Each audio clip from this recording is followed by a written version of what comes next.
what it actually means to seek God first, and why most people don't.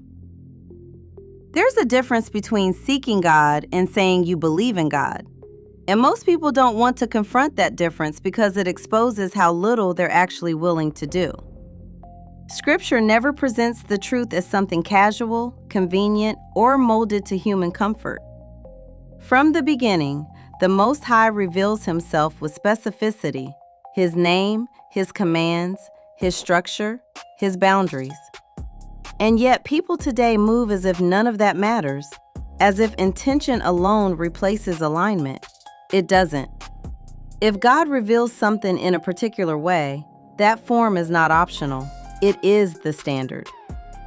Do not add to or take away from what I command you, Deuteronomy 4:2, is not a suggestion, it's a boundary.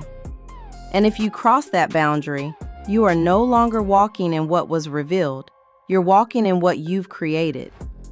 This is why the idea that it doesn't matter how you approach God as long as your heart is right completely collapses under Scripture. That's not how God operates anywhere in the text. When he gives instructions, they are followed as given, not reinterpreted to fit ease or accessibility. The priests didn't offer whatever fire felt sincere. They were commanded how to approach. The prophets didn't speak whatever message resonated. They spoke what was given. And when false prophets arose, the standard wasn't, did they seem genuine? It was, do they align with what has already been established?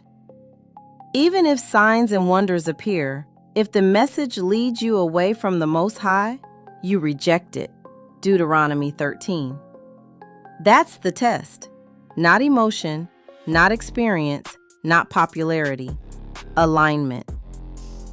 And that alignment starts with something people treat as small, but Scripture never treats as small: the name. God did not say, refer to me however your language prefers. He revealed his name. He embedded it into his people, into their identity, into their worship. That alone should tell you it matters. People love to reduce it to symbolism because it removes responsibility. But the name represents more than identity. It represents precision in approach. You don't get to redefine what has been revealed and still claim to be in alignment with it. If you're willing to learn complex systems, languages, and disciplines for money, status, or survival, but suddenly draw the line at learning how God revealed himself, that's not incapability, that's priority. And that's the part people don't want to admit. It's not that it's too hard, it's that it's not important enough to them. People will spend years mastering a career, building a body, chasing wealth, chasing relationships. But when it comes to seeking God, the standard drops to the floor. Now it's, God understands. It's the heart that matters. He knows what I mean. But Scripture never lowers the standard to meet human laziness. It calls people up. You shall love the Lord your God with all your heart, soul, and strength.